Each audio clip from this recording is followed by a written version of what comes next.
নতুন বন্ধুকে স্বাগত আর পুরনো বন্ধুকে শুভেচ্ছা জানিয়ে শুরু করছি আমার এপিসোড। আমি আজকে তৈরি করছি এই আলু সিদ্ধ করে নিয়েছি। যেটা তৈরি করছি সেটা পালং আলুর দম। আলু সেদ্ধ করে ছাড়ানো হয়ে গেছে। পালং শাক, ধনেপাতা, আদা, কাঁচা লঙ্কা বেটে আমি রেডি করে নিচ্ছি। এবার যথারীতি কড়া বসিয়ে দিয়েছি। কড়াতে তেল দিয়ে দিয়েছি। তেলের মধ্যে আমি শুকনো লঙ্কা, জিরে, তেজপাতা নর্মাল একদম ফোড়ন দিয়ে দেবো। যেহেতু আলুটা সিদ্ধ করা আছে, কোনো অসুবিধার কারণ নেই।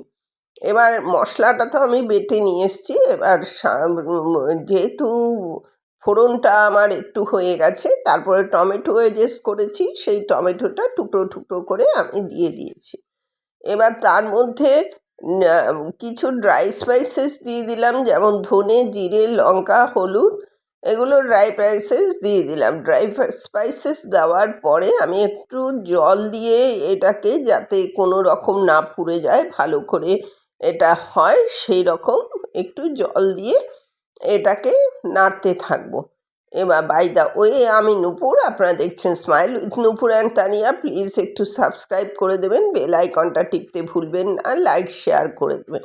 তাহলে নিত্য নতুন রেসিপি আপনাদের কাছে যথাসময়ে আপলোড করলেই নোটিফিকেশান পৌঁছে যাবে। ফিরে এলাম রান্নায়। এবার ওই যে বাটাটা করেছিলাম পালং শাক, ধনেপাতা, আদা, কাঁচা লঙ্কা, সেটা আমি দিয়ে দিলাম। এবার এটাকে ভালো করে কষাবো। এর মধ্যে চিনি দিয়ে দিলাম। ভালো করে কষাতে কষাতে এটা যখন কালারটা ট্রান্সপারেন্ট হয়ে যাবে, তখন আমি সেদ্ধ করা আলুগুলো তুলে দেবো। এই আলুগুলো এখন সেদ্ধ করা, এটা বিভিন্ন রকমের রেসিপিতে খুব ভালো খেতে লাগে। আলুটা যখন সেদ্ধ করবেন তখন সবসময় নুন দিয়ে সেদ্ধ করবেন। এটা তাহলে টেস্টটা বাড়ে এবং ভেতরে নুন ঢোকে, নাহলে আলুর ভিতরে নুন ঢুকতে চায় না। এইভাবে নেড়ে চেড়ে এটা একটু যখন মশলাটা এর সাথে কষে যাবে, তখন আমি এর মধ্যে জল তুলে দেবো। মশলাটা কষতে যতটা সময় লাগে ততটাই সময় দেব। দেখুন, বিভিন্ন রকম আলুর দম আমার চ্যানেলে আছে। এটা তার একটা নতুন সংযোজন।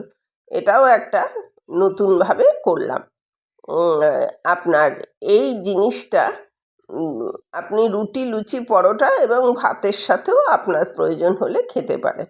বেশিরভাগ আলুর দম আমরা রুটি, লুচি, পরোটার সাথেই খাই। এটা অত্যন্ত সুস্বাদু হয়। বিভিন্ন ধরনের আলুর দম পাবেন, তার মধ্যে এটা নতুন সংযোজন করেছি। যথারীতি জল দিয়ে দিলাম। জলটা দিলে একটু ফুটলে, কিছুক্ষণ একটু ফোটার পরে, 4-5 মিনিট ফোটার পরে দেখুন খুলে নিলাম। এটা একটু রস রস থাকবে, কারণ একটু ঝোল থাকবে। আর এটা এই ঝোলটা থাকলে কি হবে, আপনার খেতেও সুবিধা হবে। রেডি টু সার্ভ হয়ে গেল। এতক্ষণ আমার সাথে থাকার জন্য আপনাদের অশেষ ধন্যবাদ। পরবর্তীতে দেখা হচ্ছে যে কোনো এপিসোডে, যে কোনো রেসিপি নিয়ে।